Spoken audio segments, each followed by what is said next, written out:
Real quick, Pobre magazine is a poor people-led, indigenous people-led, Prensa Pobre es nonprofit una grassroots arts medio de organization comunicación dedicated to providing revolutionary media access, art education, as well as advocacy and resources to adults, youth, and elders in poverty locally and globally. Prensa Pobre es un medio de comunicación, ¿verdad?, que trabaja con gente indígena, con gente de bajos recursos, y lo que se enfocan es en tratar de dar la voz a los que no tienen la voz.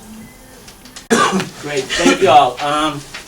So yeah, let me just real quick, the Western Regional Advocacy Project, WRAP.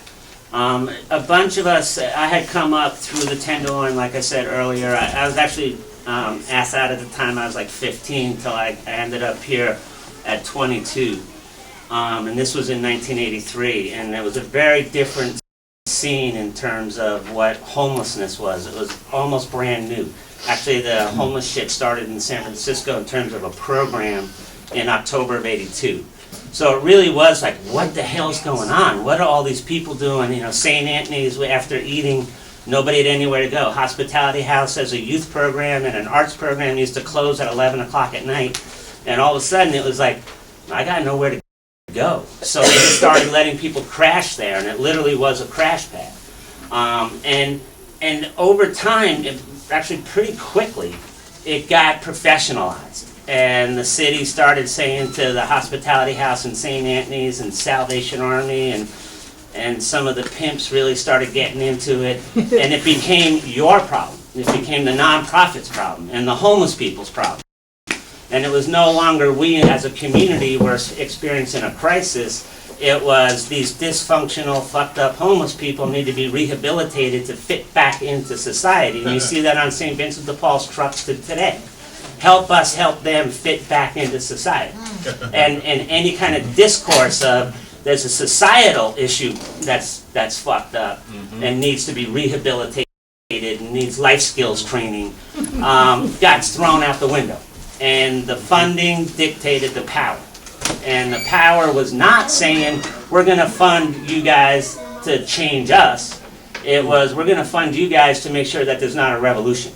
So when we was pulling together the Western Regional Advocacy Project, we started hooking up with organizations in Seattle and Portland and in LA to say, we're going to start a social justice movement. We're not starting a homeless movement.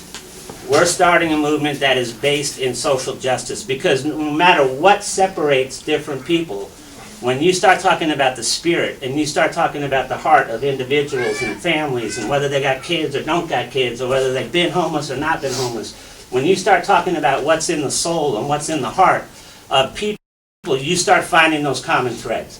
And if you're fighting for social justice, if you believe in peace, if you believe in power of the individuals and the good of the individuals, then we want you to come and be a part of this event on the 20th of January. You know, LBJ said to the black civil rights leaders, you make me do it, I'll do it. Otherwise, I ain't doing shit. And without that strong, no bullshit, constant push at the local level, at the federal level, not just fighting with the mayors, but fighting about a national issue and talking about this as a national issue and bringing in communities from throughout the spectrum, none of that stuff would have happened. You know, and what we can do is we can look at those movements and we can learn, because the New Deal was racist as hell. It was building housing, but it was building segregated housing. You know, it wasn't bringing the original people back their land, because we got to just start it ourselves. We can't wait for shit. And if the first year of Obama has taught us anything, you can't elect somebody and say, all right, now it's your problem, you fix it.